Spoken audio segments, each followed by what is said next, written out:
I guess the difference between us and a lot of other sales businesses is we work with people who have never touched sales in their life. When you ask them, what do you think of sales? They say sleazy. Sales is so personal. I like to think of it like you creating a piece of art. So what's your main tip on how someone actually can prepare to deal with objections? Wow, do you have an hour up your sleeve? Sometimes it's logistical, but most of the time, in fact, 90% of the time, it's coming from a place of fear. Hello and welcome to this amazing episode of Open Book Entrepreneur. Today we have Brooke here with us all the way from Bali, and she's involved in sales business. Fantastic story. Yeah, I'm really looking forward to this episode. So if you're interested in sales, if you're interested to get better, conversions and things like that in the business, this is the episode for you. And also let's hear from Brooke a little bit about her business. Yeah. So Brooke, please introduce yourself to our audience. Thanks so much for having me, Tony. My name is Brooke. I'm the founder of She Sells with Brooke, which is a sales training academy for women. We help women transition out of a normal 9 to 5. So corporate teachers, nurses, we have seriously someone from every single industry and help them launch a career in remote sales. So we've been in operation for about 18 months now, and we've been able to get to a 7-figure business, which is pretty impressive.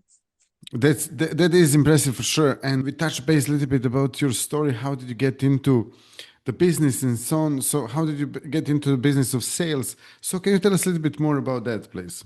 Yeah, absolutely. I was a teacher for a lot of my life, and I had a moment where I realized I didn't want to do that anymore. I felt capped. I had a lot of unrealized potential that I wasn't actually using. And I was gifted an opportunity to jump into a remote sales opportunity. He told me that people were making $10,000, $20,000, $30,000 a month. Of course, I didn't believe him, but I am a yes person. So I thought, you know what, I'm going to give this a go. And within my first 2 weeks, I remember the business owner sent me a text message saying, Brooke, something needs to change, or unfortunately, we're going to have to let you go. Now, I've never been fired in my life, and I wasn't about to make this the first time. So I did absolutely every type of training that was available to me at the time, which was very few, by the way. So I went multidisciplinary. I looked at drama, I looked at tonality, NLP, anything I could get my hands on that was going to help me communicate at a higher level and be the best. I got my hands dirty. And within a 2-week period, I jumped from the bottom to the top of the leaderboard. And that's where I stayed for the next 3 years. Fantastic. Yeah. And then obviously you had such a successful career in this. You were probably making like great commissions and things like that. So what actually inspired you to start your own business? So if we go back to that same story, when I started to try and learn how to sell, because my family had always told me, Brooke, you're a natural, you can sell ice to an Eskimo. And so I thought, okay, it can't be that hard to sell something, until I had a very rude shock and I jumped on my first call. So the problem that I found when I was trying to learn from another woman, because I was selling to women, there was none.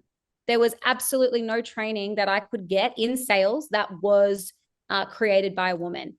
And I learned some incredible things by some very, very successful male business owners in the sales space, though the way that they taught me to sell was very masculine. And a lot of the time it felt out of alignment to who I was and the values and beliefs that I had. So I started to get into coaching and I loved it. I was helping so many women get really great results from just selling in a more feminine, empathy-led way. So that birthed She Sells. And now I have over 3,000 women in my ecosystem who I train and coach in how to have a successful career in sales. And it's women-led. So it's just a beautiful place to come and learn. Fantastic. Yeah, absolutely. So what's different, for example, when it comes to your business compared to other sort of sales training, sales businesses? Great question. I guess the difference between us and a lot of other sales businesses is we work with people who have never touched sales in their life. When you ask them, what do you think of sales? They say sleazy, icky, sleazy car salesman. Like that's the type of language that I hear from them. So we're taking someone who's never understood anything about sales and transforming them into a sales professional. So we have placement pathways. We also have recognized that sales is so much about the inner work. And if you're not pairing learning the skill alongside doing the work, mindset, understanding that rejection isn't personal, all of that good stuff, then you'll reach a ceiling with your skill set, and then you have to pull on the mindset lever. So we do both hand in hand. When we deliver you a salesperson as a business owner, you know that you've got someone well-rounded and they can really play on those levers. They're very, very adaptable. They can recognize bottlenecks quickly and adjust in real time, which is, extremely important when you have a sales team. Totally, yeah, and obviously you have sales training for women. So you train all these closers, and are they actually then only selling programs for women, or it's like for everyone? How that works? So we are women only, as in like we only have women in our community. And that's Mhm. purely because sales is so personal. I like to think of it like you creating a piece of art. Everyone has a unique piece of art. And there was times that I would feel extremely anxious having my art displayed in front of other people, particularly men who I found to be very direct in how they gave feedback. They sometimes didn't have any empathy. They wouldn't tell me the things that I did well. It was always just like, you did this wrong, this wrong, this wrong, this wrong, go away and fix it. And that type of style in giving feedback never allowed me to elevate into my truest potential. So in our community, when it's women only, we create more of an empowering environment where it's like, hey, share your call so we can all hold space for you and actually give you feedback in a way that's going to empower you to want to implement and change something about your process. So we honor the art and we recognize that everyone's got a unique way of selling, and we really honor and celebrate that. Though there are things and tweaks and small changes that you can make that's going to increase your outcomes and have better conversations. I have one sales question that I get a lot from a lot of coaches and business owners at the moment and stuff like that. So what's happening at the moment? Like a lot of people are actually getting objections, yeah, for different reasons and stuff like that. So what's your main tip on how someone actually can prepare to deal with objections, or some other tip that you can give around this area, please?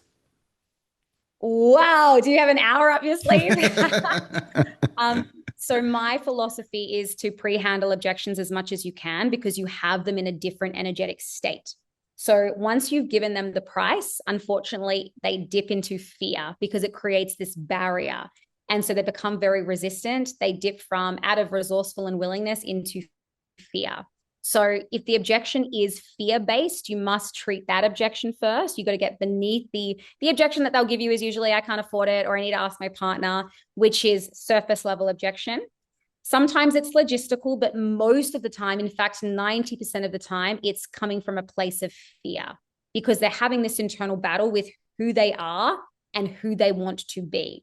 So the person driving the vehicle is the person that they've practiced being the most, which unfortunately is the same person that's created the problem that they have. So if you're talking to that person, they're not going to be able to step into who they need to become in order to solve this problem. So there's lots of reframes, there's lots of word tracks and things. I'm not a big fan of word tracks, but there's lots of things that you can do to bring them and elevate them into that courage and willingness, resourcefulness where they need to be in order to say yes to themselves. Wow, that's so powerful. How can we sign up to your training? Like if if people want to find out a little bit more about you, learn more about you or connect to you, how they can do that? So follow me on Instagram. She Sells with Brooke is my handle. I do lots of sales tips on there for free. I also have a free sales training community where I go live once per week. We run a bit of a frequently asked questions Q&A style so that you can really, I'm a big fan of just leading with value. So if you have a sales related question, just jump into my DMs and ask me and I'll give you the answers. I'll give you the tools, because one reason that She Sells exists is because I want sales training to be accessible to all women. I want the single moms, I want the lawyers, the nurses, anyone who wants a life of freedom to be able to choose this career and know that they can make a lot of money, but also get back a lot of time to spend doing the things that they want to do. Also, just before we go, if there is any tip, any suggestion, any thought that you would like to share with our audience, let us know now, please. So to all the business owners out there that are currently have a problem getting in clients, I would look at your sales first and foremost before you touch your funnel, before you touch your marketing. Actually learn the craft of selling your own offer so that you understand how to acquire a customer before you hire a closer. That's very, very, very important. Stop selling your program. That's not what people are buying. People are buying the transformation. People want what your product is going to get them. They don't want to know the ins and outs, the features, the benefits, the guarantees. They don't want that. They want to know, is your program, is your coaching, whatever it is that you have, is that going to solve my problem? And how are you going to do it? So lead with transformation before you talk about the products and the benefits. Wonderful, yeah, excellent. So speaking of that, like, what's the actual transformation that your business is offering to your potential clients? So our transformation is time, location, and financial freedom. So it's unplugging from the matrix. It's unboxing yourself essentially and creating, you get to be the creator of your own life, which is a huge transformation that takes place. So they're not buying sales training. This is a really timely reminder. They are not buying sales training. Who on earth would want to buy that? They are buying what sales training is going to unlock for them. It's going to give them. Such a clear explanation of the transformation. Well done on that. Everyone watching us, if you like this episode, drop us a like. If you have any questions from Brooke or me, you can ask them down in the comments. And yeah, I'll include those links in the description as well, so you can get in touch with Brooke. And see you all in the next episode. All the best, and bye bye. Bye bye.